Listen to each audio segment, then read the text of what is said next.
Ce concernant, l'église Saint-Rémy et sa tour sont très peu nombreuses. La compréhension architecturale de cet édifice n'est donc pour l'instant possible qu'à travers des documents à interpréter de manière critique. L'étude du bâti que je mène actuellement pour mon master en archéologie de la construction à l'Université de Rouen tente à saisir les différentes phases de construction, destruction et reconstruction qu'a connu la tour Saint-Rémy tout au long de son existence. L'église Saint-Rémy aurait été fondée au XIe siècle suite à une donation de terre par le vicomte de Rouen et d'Arc-la-Bataille Gosselin à l'abbaye Sainte-Catherine-du-Mont à Rouen. Deux autres chartes de 1249 et 1255 mentionnent Saint-Rémy. La seconde fait mention de la reconstruction d'une église tombée le jour de Pâques 1250. On peut donc penser qu'une première église existait au XIe siècle jusqu'au milieu du XIIIe.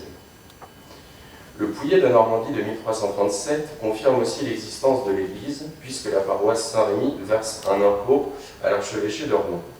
Le coutumier de la vicomté, rédigé en 1396 par Guillaume Thiollier, vient aussi confirmer la présence de l'église, qui apparaît sur ce cartulaire reproduit à partir du coutumier. On voit que l'église Saint-Rémy est présentée sous forme d'une église à une nef comprenant une cour-porche.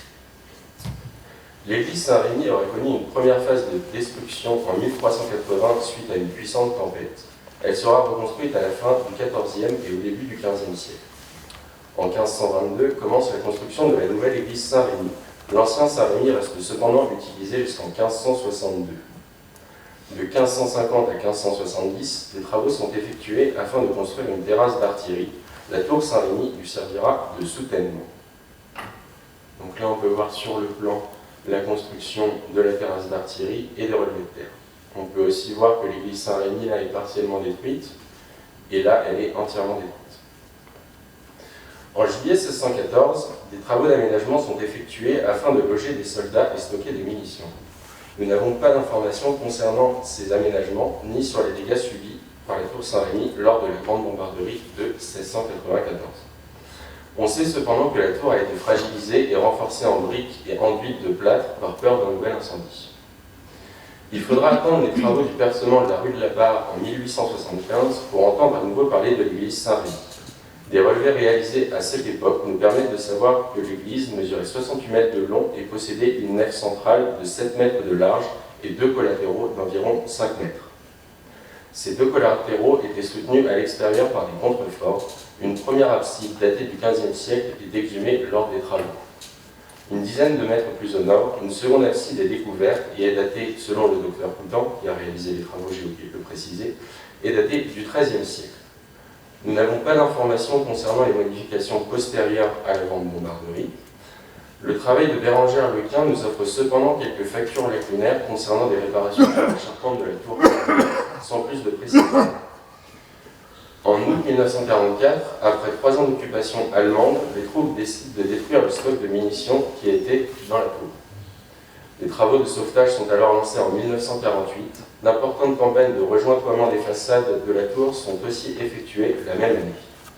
La dernière modification apportée à la tour intervient en 2005 suite à la pose du toit métallique, mettant la tour Saint-Rémy hors d'eau, après 60 années livrées à la merci des intempéries. La tour Saint-Rémy présente plusieurs styles architecturaux allant du gothique rayonnant, 13e, 14e, à la période contemporaine, 19e, début du 20e. Elle se compose de 5 matériaux principaux, la pierre de Caen, le grès d'Auto-sur-Mer, le silex, le galet et la brique, jaune et rouge. La présence de ces matériaux peut s'expliquer par tout d'abord l'importation de la pierre de Caen, qui est plus facile à faire venir que par l'axe fluvial, donc la pierre de la vallée de la Seine, et l'église Saint-Jacques, qui est contemporaine à l'église Saint-Rémy. En fait, il y a eu des livraisons de pierres, donc je me demande s'ils n'ont pas profité justement de cet acheminement pour en faire venir aussi pour l'église Saint-Rémy. La construction de grès, qui est typique de la région, nous avons par exemple l'exemple de la chapelle Saint-Rémy à Auto-sur-Mer, dont le grès provient. L'utilisation de la brique dès le XVIIe siècle dans le style, dans l'architecture militaire. La brique est plus facile à remplacer et il faut savoir que les boulets sont en métal. Et métal contre pierre, en fait, ça fait des éclats, contrairement à la brique qui encaisse beaucoup mieux ces chocs. Elle est aussi beaucoup plus facile et moins coûteuse à produire. Oui, j'avais aussi oublié les galets. d'ailleurs failli m'échapper, mais les galets en fait sont présents dans la fourrure des murs de la tour et aussi du mur d'enceinte. Donc ces galets sont présents en abondance à Dieppe et servent du coup pour la fourrure.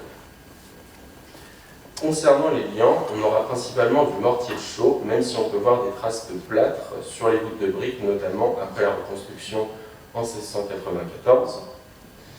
Le plâtre est utilisé car il permet d'inifuger le bâtiment pour éviter les incendies. Nous avons aussi du mortier plus contemporain qu'on appelle le mortier Portland pour les reprises plus récentes, donc à partir du 19e, 20e et 21e siècle. Nous allons maintenant passer à une petite visite de la tour en commençant par les extérieurs. La face ouest est quasiment invisible, les 3/4 de la façade servant de soutènement à la terrasse d'artillerie du château. Le dernier quart visible n'a pas survécu à l'explosion d'août 1944, donc on peut le voir ici, c'est toute la partie qui est derrière la partie en bois. Donc là, il y a plein. Sur les quelques parties restantes, on peut voir des assises régulières de pierre de Caen et de moellons de silex, ainsi que de briques.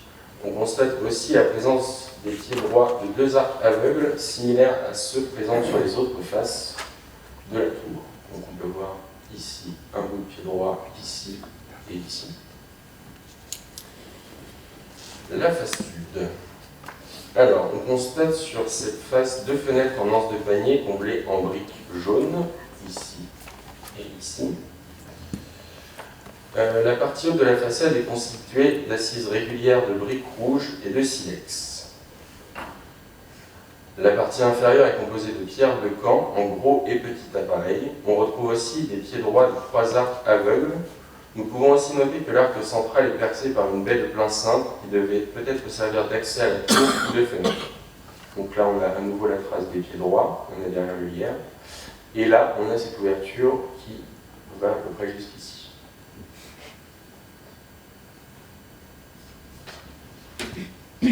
Alors, les 3 arcs aveugles évoqués précédemment sont ici plus visibles et s'apparentent à du gothique rayonnant. Je vais zoomer un petit peu.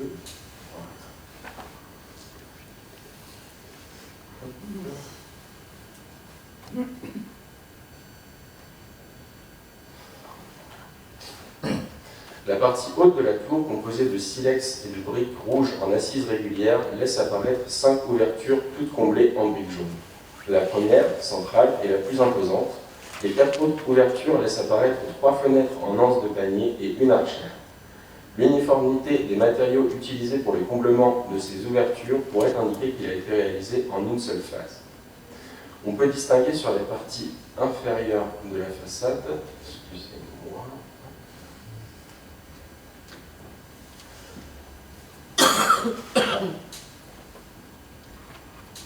petit souci technique. Voilà. On peut distinguer sur la partie inférieure de la façade un linteau monolithe et des traces de pieds droits, ce qui pourrait nous indiquer la présence d'une ouverture aujourd'hui comblée. Donc on peut voir ici le linteau monolithe et c'est le seul qui est présent sur la façade. La façade est composée de pierres de Caen en assises mixtes, certains blocs sont même posés en débit. Alors, la face est, qui est la plus compliquée, en tout cas je trouve. Alors, sur la face est, on a la présence de 3 arcs aveugles et 4 baies, ici, ici, ici, toutes comblées en briques jaunes. Pardon. 4 baies dont 2 comblées. Les 2 fenêtres sont des fenêtres en anse de panier qui donnent sur les étages 1 et 2. Ce type de fenêtre pourrait correspondre avec la transformation de la tour en logement pour soldats en 1620. Les traces de l'arbalétrier du toit sont encore visibles et un larmier est présent sous ces traces. Donc on a ici les traces de toiture, comme on dit plus vulgairement. Les traces, l'hétérogénéité de l'appareillage dans la partie basse de la tour indique plusieurs phases de reprise postérieures au XVIe siècle. On constate que la tour vient s'appuyer sur les murs d'enceinte de la ville en grès. Juste ici, on va traîner le coup de sabre et justement la tour qui vient s'appuyer justement sur ce rajout. Cette modification pourrait dater de la construction de la terrasse d'artillerie entre 1550 et 1570, qui est due au rehaussement des niveaux de sol et aussi pour abriter la casemate qu'on peut voir juste ici. Ensuite, nous allons passer à l'intérieur. Le dernier étage, qui comprend en fait les 3e, 4e et 5e étages de la tour depuis justement l'explosion, est un véritable patchwork architectural où se côtoient des assises régulières et mixtes, appareillage de silex, de briques et de grès et de pierres de camp. On constate 3 arcs aveugles sur les faces nord, sud, est. Toutes 3 sont comblées à des époques différentes. Donc on peut voir. Donc là c'est la face nord, face est, et là la face sud. Les assises régulières en moellon de silex et de briques tapissent la totalité du mur sud. On note cependant que des reprises ont été effectuées à différentes périodes et on remarque les 2 baies vues à l'extérieur. Donc sur la partie haute, la photo n'est pas très jolie, on a 2 ouvertures en fait qu'on a pu voir précédemment. Le mur est est quant à lui bâti en assises régulières du moellon de silex. On constate 2 baies aveugles, une en anse de panier, l'autre en arc de plein cintre. Toutes 2 en moellon de silex et briques rouges et en assises régulières. Donc les 2 ouvertures qui sont juste ici. On peut voir 2 ouvertures de porte, l'une comblée, l'autre menant aux escaliers du 15e. Voilà les 2 ouvertures.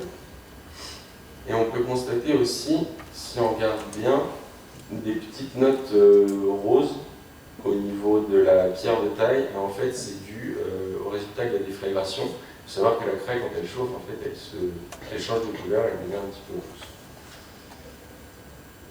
Ensuite, le 2e étage. Alors, le 2e étage est composé d'une voûte de briques en berceau orientée est-ouest et liée au plâtre, comme je vous l'ai dit précédemment. Les briques utilisées sont des briques jaunes, donc après la reconstruction de la grande garderie, et sont assisées à la française. On distingue 2 ouvertures, probablement des fenêtres, sur les murs nord et sud, tous 2 comblés en craie, soit en briques, ce qui pose la question sur la contemporanéité de ces comblements. Donc là, on a l'ouverture de la fenêtre sur la face sud, avec le comblement ici en grès et ici en briques jaunes. Et ici, on peut distinguer des assises de silex. Et on voit aussi encore les traces de cintre qui ont été utilisées lors de la pose de la voûte. Et voilà le mur nord, où on a les mêmes constatations, avec cependant un comblement différent, en pierre de taille cette fois-ci, en petit appareil. On voit toujours les traces de cintre de la voûte.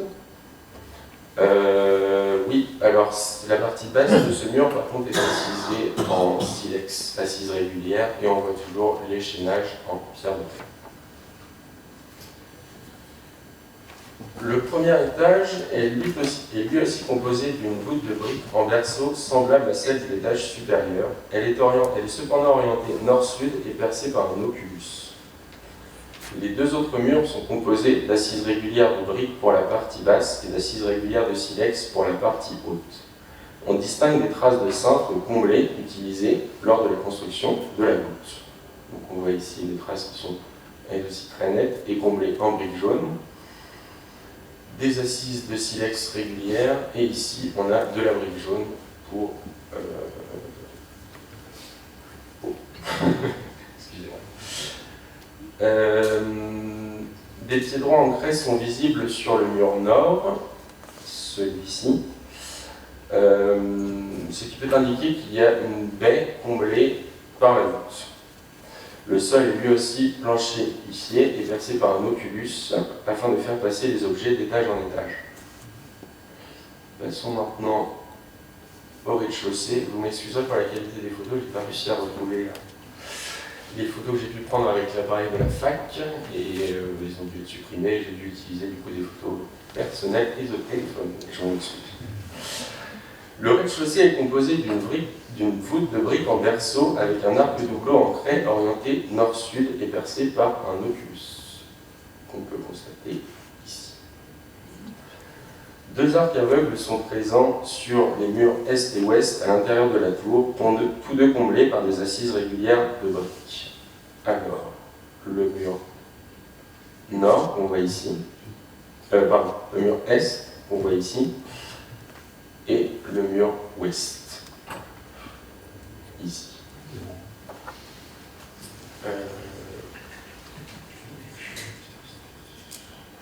On peut voir une ouverture sur la face est, celle-ci, qui servait de porte d'accès quand les niveaux de sol étaient un petit peu plus bas avant la construction de la route qui fait le tour pour accéder au château, ceux qui connaissent. Cette porte est aujourd'hui comblée en briques. Les arcs des faces nord et sud sont comblés de moitié avec de la pierre de Caen et le reste avec justement qui est comblé par la voûte. Ce comblement a dû être réalisé lors des travaux de la terrasse d'artillerie au milieu du XVIe siècle et donc comme je l'ai dit au niveau des rehaussement de sol. Donc on peut voir ici le deuxième comblement de la partie sud avec une reprise en briques plutôt grossière. On va maintenant passer aux piliers. Les chapiteaux des piliers sont encore visibles. On distingue de nombreux motifs floraux ainsi qu'une navette polygonale. On retrouve ce type de chapiteau à l'église Saint-Jacques et ces chapiteaux ont été datés du XIVe siècle dans un style gothique rayonnant.